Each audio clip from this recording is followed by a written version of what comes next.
Representing millions and millions of basketball fans around the world.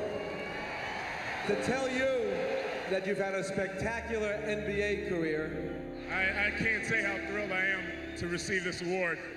I'm excited. I really am. I like to feel that my leadership and my participation on the Chicago Bulls is as much of an importance to that team as well as to being a part of the NBA. And I think that's what the MVP stands for. You've led your team to its best season ever. It's what you get as a player out of your teammates, too. That's the true meaning, I think, of MVP. You're a certain Hall of Famer. It was the great Aristotle who said, excellence is not a single act, it is a habit. And I just try to do the same thing every night. Dominate, dominate, dominate. To be the MVP of the NBA is something I don't even think I had in my dreams. It's a shame that we couldn't all share it, you know, especially my buddy Dirk. Well, it's definitely great to join Steve as an MVP of this league. That doesn't sound right, does it? And you do it with an elegance and a grace that's spectacular.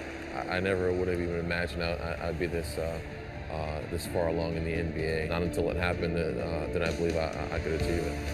You know, the guys my size get over, playing with their heart.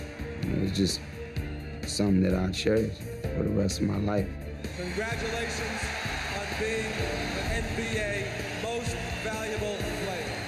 I would not in a million years and in my wildest dreams that I'd ever be the NBA's most valuable player. Without the Wilt Chamberlains and the Bill Russells, there would be no Kevin Garnett.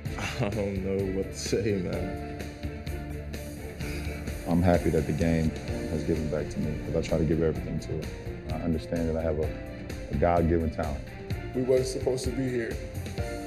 You made us believe you're the real MVP.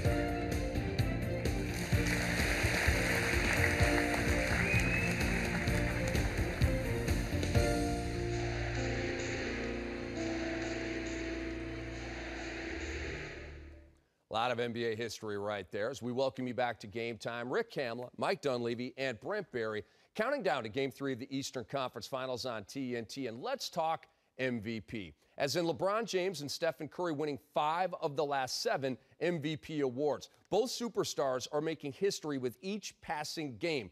To wit, LeBron James already has 2 35-5 games in the Eastern Conference Finals, giving him 53 for his playoff career. That's the most all time. Plus, he's 17 points shy of passing Karl Malone into 6th place on the all-time playoff scoring list. He's got 3 career buzzer beaters in the playoffs, and it goes on and on and on for LeBron James. Now, here's a look at some of the history made by Steph, who became the 4th player with 30-plus points and 5-plus assists in the first 3 games of a conference finals series. And in Game 3, he established a new record for threes in a single postseason with 64 and counting. Oh, by the way, Curry and Jordan are the only players ever to hit 40-plus points, 5-plus threes, and 55-plus% in a playoff game. By the way, there's a bunch of other history on Steph that we just don't have time or the room to show you right now. How special is what we're watching from LeBron James and Stephen Curry?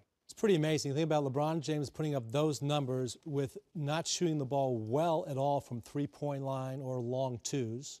And then Steph Curry is doing what he does by, the array of shots and the focus that these teams are playing him with, and yet he's still making 5+ threes a game.